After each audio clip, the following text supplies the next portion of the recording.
I do just want to talk to you first about the Red Bull BC1 because it was your first one was in 2019. Then your second appearance was in 2021, and at the first one you got knocked out of the first round, but at your last show you made it to the finals. So what's happened since then? I had like a extremely busy year. And so leading up to it, like my training wasn't entirely proper. I was just kind of competing a lot, but I wasn't really honing in on my training.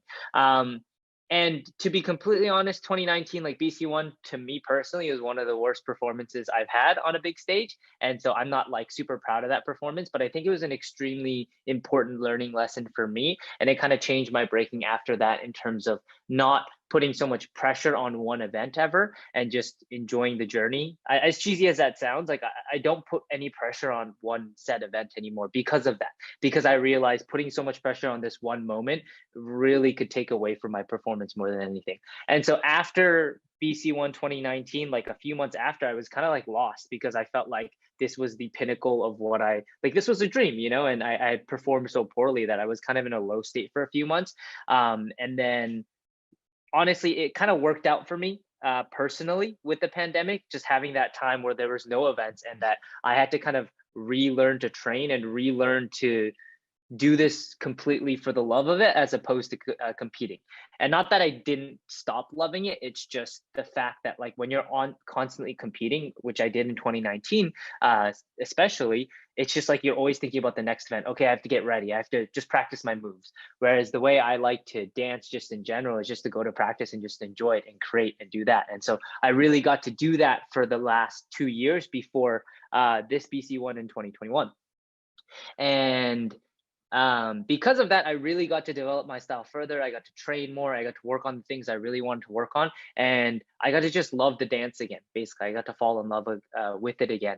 And then leading into BC1, the last BC1 that happened, I competed as much as I could, like the few months before that. But every event, I approached it not really caring.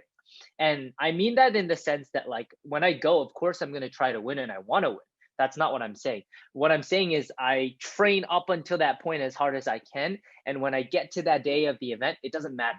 Like win or lose, I'm obviously going to try my best to win. But most importantly, I'm there and I'm just soaking up the experience and having fun and being grateful. And especially going into BC1 2021, I felt like in 2019, I was so focused on the win. I wasn't just enjoying my time there. I wasn't enjoying the experience. I wasn't like hanging out with people, whatever. I was so focused like on winning. And so going into 2021, it was a completely different experience. I went into it just being like, I don't care about how I do. If I lose first round, I lose first round. Obviously, I'm going to try my best to win. But if I lose it, I lose. So I really got to soak up the experience that time. I put way less pressure on myself. And again, I feel like that's when I do my best, is because I didn't put that self-imposed pressure. I was really grateful just to be there on the stage. Like every time when I went out on stage, I was just having fun. I was looking around. I found Ills and Jared, who are the people that I traveled with. Ills obviously being my crewmate, Jared being the Red Bull Canada manager, who's like a really good friend of mine. And so I would just look out to them and wave at them and just being like, yeah, I'm here.